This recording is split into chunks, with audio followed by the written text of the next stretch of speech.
ounces. First 12 ounces, yeah. First 12 ounces. First 12 ounces, yeah. Y'all better listen up.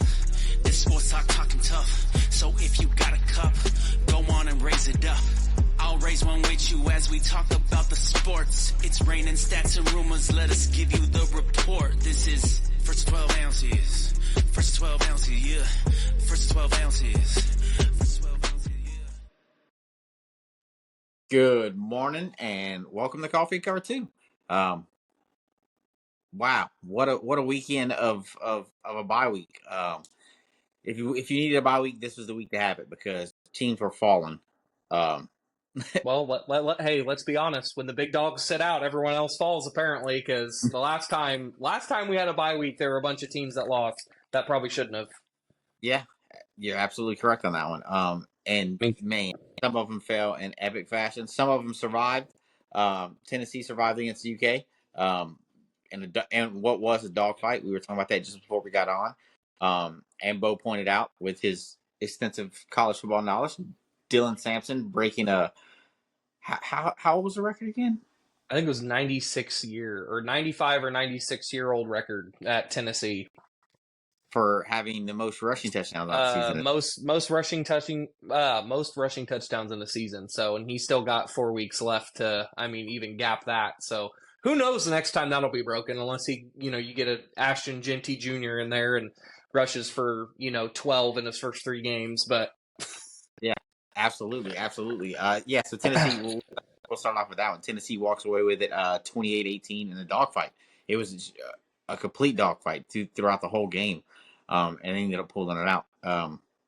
That's one thing you're seeing a lot of this year more than anything else is some teams that are putting up fights that you didn't think would. Kentucky's been doing it all year, though. Kentucky's one of those teams that's been fighting everybody hard, tooth and nail, to the end. Vanderbilt is another one. And, hey, they won yesterday. Peso is just doing his thing, man. He's 4-0 against Hugh Freeze or 3-0. Yeah.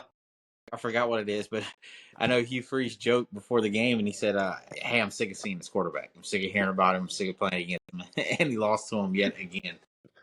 Also, I don't know if you had seen this or not, but one of Vandy's linebackers was looking at getting recruited by Auburn.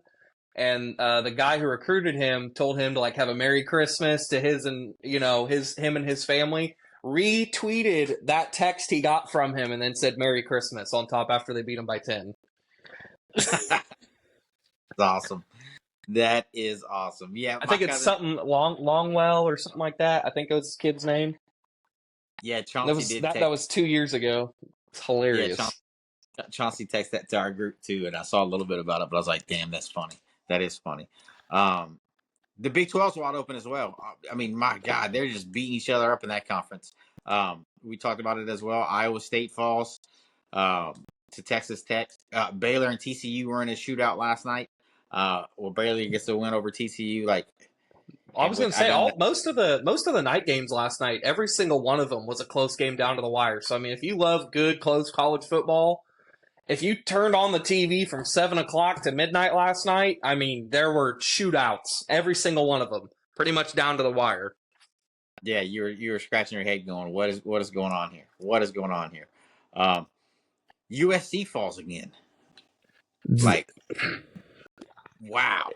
And who did they play yesterday? They played What? Oh, yeah, they did. Okay. I don't know what's going on with that Miller Moss group. Looked great their first, 4 or 5 games. I was like, okay, USC's got some gas. Rest of their schedule doesn't look too tough. Lost to Maryland. You lose to Washington. You lose to, I don't know who the other teams are. Doesn't matter. Still L on the schedule, but it's you're playing these teams close and you can't get it done. It's you're playing down to your competition and you're losing every single time. You're not even trying to give yourself leeway to, for error because you guys can't win. Yeah, they're currently 4-5 on the season. They're 2-5 in the conference. It just did not expect to see that, especially after the way they started. But damn. No, in the way they keep playing, because technically, I was talking to my buddy about this yesterday. that's quote unquote the hardest team really outside of maybe Army that Notre Dame has left on their season, because we've got Virginia, FSU, Army, and USC. And USC obviously doesn't look like too much of a problem if they're giving up games to Washington and Maryland in the twilights of the game. So I don't know. I don't know what's going on USC. I have no idea. Absolutely, I don't see you having any issues with that one whatsoever. I'd hope to God not. I did want to touch on this one just because the head coach used to be at Texas. So Tom Herman, I'm sure you saw it in the angry handshake after getting dog walked by Florida, South Florida. But hey, Yeah. it's kind of what you get. You last year you kicked the onside on them after you were up by 20, I think it was. So I mean, of course they're going to run the score up. Why wouldn't they? Yeah. And then you can't really get upset about it. I mean, that's something you did. You brought it on yourself. If you do something to a coach and they remember it, they're gonna bring it back to you twofold. And boy, did they! Hey, teams keep receipts. I mean, you want to come out and do some dumb shit? Well, guess what? You're gonna get embarrassed on national TV when they get the opportunity. And that's exactly what they did. That's exactly what they did. Absolutely. Oregon handles Michigan handily, 38-17. Last second touchdown there too to cover their spread. I don't know if you saw that or not, but yeah, Jordan James rushed one in with like 22 seconds left in the game. I'm like, yeah, I think the coach may have had someone betting for him because yeah, that was one of those ones where you're just kind of like, okay, all right. Did you see the catch that got called back, which would have been probably the catch of the year by Evans? I don't think I did. No, I think I missed it. Dylan Gabriel just threw a flat-footed just bullet, and this guy goes up one-handed, tiptoes it in, and then there's a flag on the play. It was damn. You knew he was pissed. It probably would have been one of the top catches of the year. It sucked. But hey, there goes that guy again. That guy that left OU, Dylan Gabriel, shining 294 yards and a touchdown. He's playing lights out. Speaking of OU, I guess we can give them their ugly flowers. Yeah, we can give them the brittle, wilted flowers. Congrats, guys! You dropped 62 on Maine. It's gonna look like Duke on Monday when they play Maine and they beat them by 75 points. Okay, chill out. Your team still sucks. This could possibly be their last win of the season. Moving forward, and that's. I'm not trying to hate. I know I do give OU a lot of hate, but this possibly could be their last win of the season. They got Mizzou next, then Bama, then LSU. So yeah, this possibly could be their last one of the season. Hey, they need another win to get bowl eligible too, so they're gonna have to beat Mizzou or do something against Bama and LSU that we haven't seen yet. I was gonna say because closest thing they got's maybe Mizzou, because Mizzou's been giving up wins to teams all year. So, and how they were still ranked, I have no idea. But yeah, Mizzou could be their only winnable game, and that would be like a 10-7 or 9-7. OU only gets field goals kicked because they can't get in the pay dirt.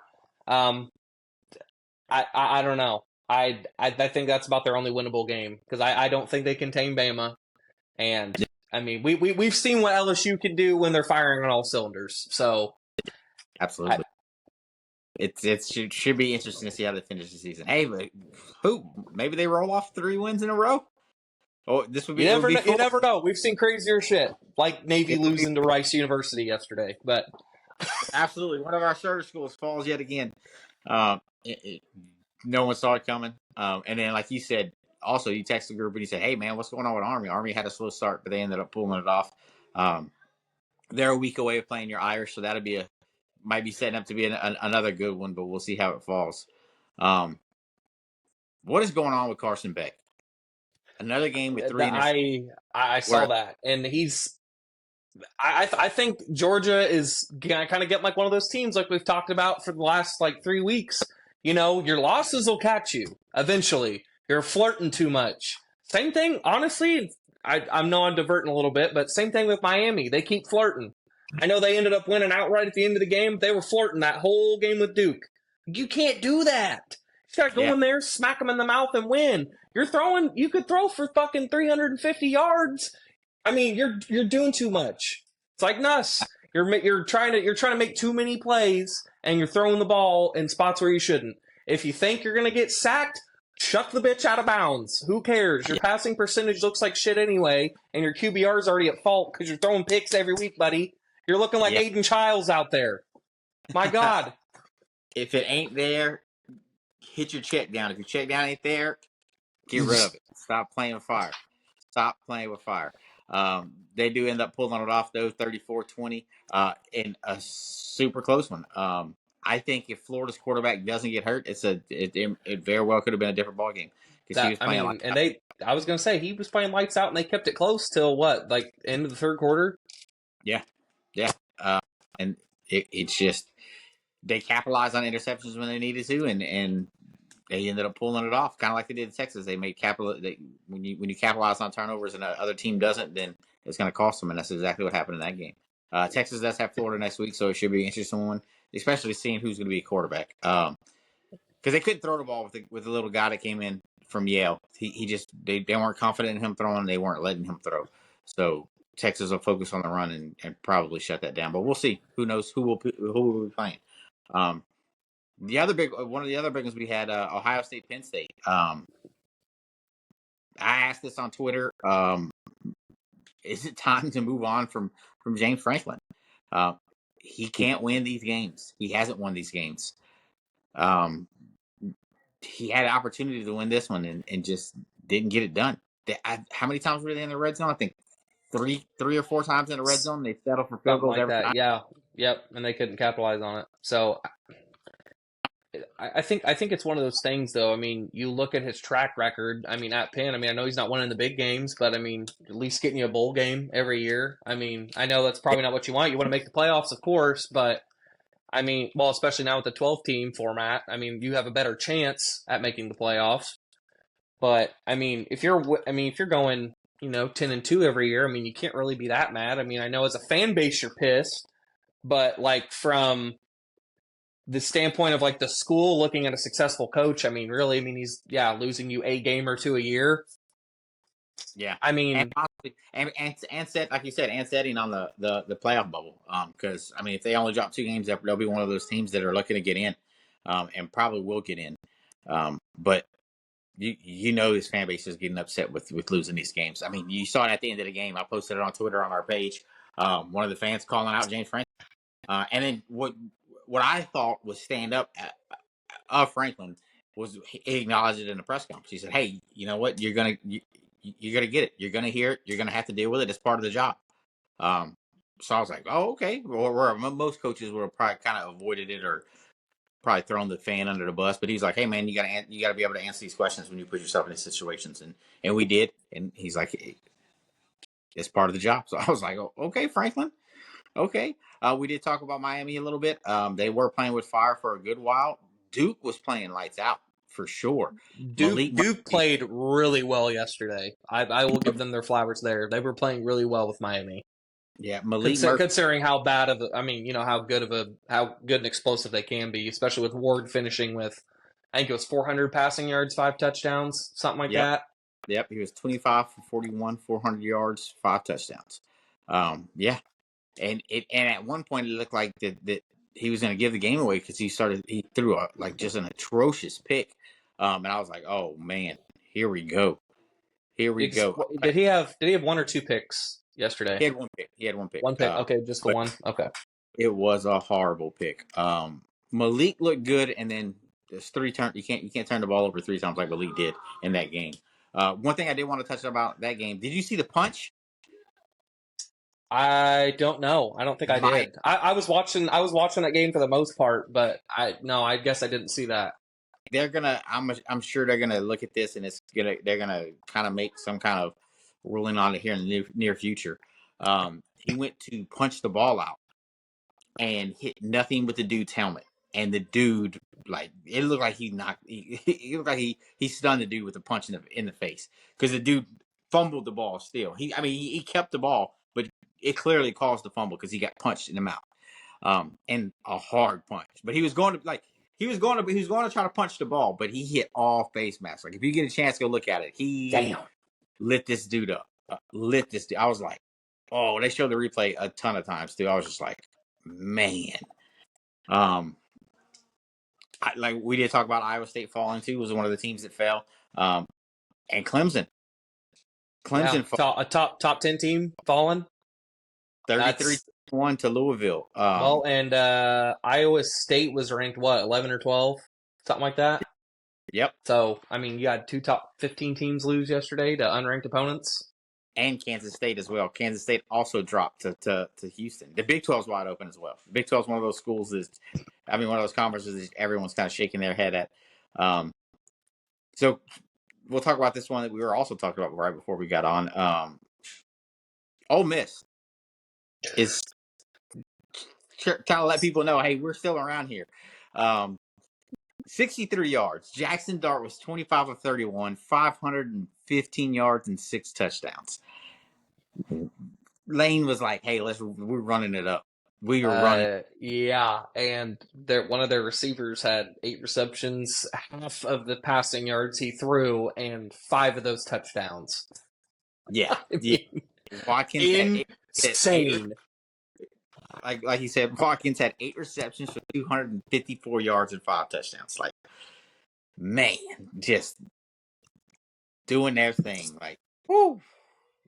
And I said it last week because I thought they were going to do it last week. I said, hey, I think Ole Miss is going to go into this game. They're going to try to run the score up. They ran it up this week for damn sure. Because what, it was 63-31? 63 something? Yeah, it was. Let me see. I just had it up. Your final was 63-31. Yeah. Yep. Yeah. And then one more I'm going to touch on before we get to the big one. Nebraska drops to UCLA. Didn't see it coming. I thought I didn't see that game coming either. I thought they were going to come back there at the tail end of the game too, and then through the pick. Kind of similar to the who had that where the receiver popped it up last week up off the ground, and then the linebacker came in and grabbed it. Very similar situation there in that UCLA game because the receiver had it, popped up off his hands, dude grabbed it, and then tucked on top of it. Yeah. So I forgot who it was last week. But yeah. Oh, the other one we didn't touch on.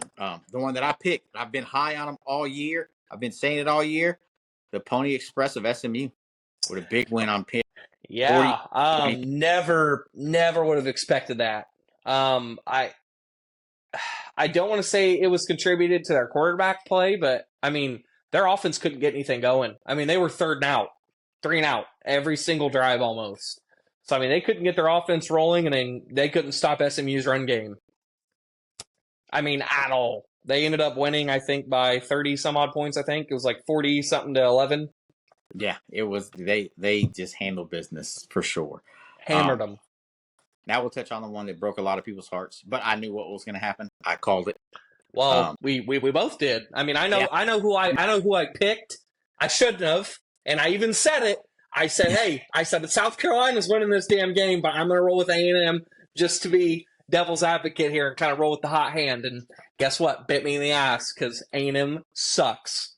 Yeah, they do. So starting off the game, they were down 14-0, and then they started. The Aggies put up a fight. They put up 3 to answer, and then put up 17 in the second half. And we're going into halftime in a tie ball game, 2020, and it was kind of a toss up of what's going to happen. And South Carolina came out and was like, "Hey, this is who we are. We're going to show y'all who we are," and shut out the Aggies. The Aggies didn't score again. They put up 24 points unanswered from the 3rd to the 4th quarter and just did it easily too. They were running all over. They could not get the quarterback to the ground. Rocket Sanders was having a highlight reel game. Every time he just touched the ball, it was something else. But he was also catching the ball in the backfield, so it wasn't just him running the ball. It was him doing both. And Sellers he had what 100 and 140 rushing yards, and the quarterback chimed in too with another 100 rushing yards. Yeah, and not to mention he threw for 244. Sellers was a weapon, and he proved it. But it goes into what I said. I said it on Friday, and I said it to you off the app. And I'll say it again. A&M's not a good football team. They got handled easily. The hype and everything going in from A&M was A&M and LSU's hype was the biggest game, one of the biggest games of the year because they were the two top undefeated teams in the SEC. I think reality checked A&M this week with a big loss. And I hate to say it, and Buddha's not going to like it, but I think reality's going to check in this weekend for LSU when Alabama comes to town. But that'll be one of our picks, so I'll hold off on that as much as I can. But the SEC is wide open now. Yet again, wide open. And some of these teams, like you said earlier, they got to stop playing with fire. Texas included. Texas played with fire. Vanderbilt last week. They can't be playing around like that moving forward. We do still have some tough ones coming ahead. We got Florida, we got Kentucky, and then we finish with A&M. Still not worried. I think I wouldn't be so much worried. I'd be worried about Vandy. And to be quite honest, I mean, I'd be kind of scared of that Kentucky team. I mean, if they play like they did against Tennessee, and I mean, I know Texas is a different animal, but I mean, their defense can hold up, and I mean, it's shown. I mean, Kentucky's played everybody this year like that. So I mean, you give them an inch, they're going to take a mile, and they're going to capitalize on it. So, yep, it's still going to be a tough one for them. A&M's got who left on their schedule? Texas. I mean, they got us, which is the big one to end the year. At the end of the year, which could determine the SEC really. They got New Mexico, Auburn, so they should handle. Okay, so two easy games. Yeah. Should be easy games. And then Texas, so they should be. They should only have 2 losses and 1 SEC loss coming into. Coming into playing y'all.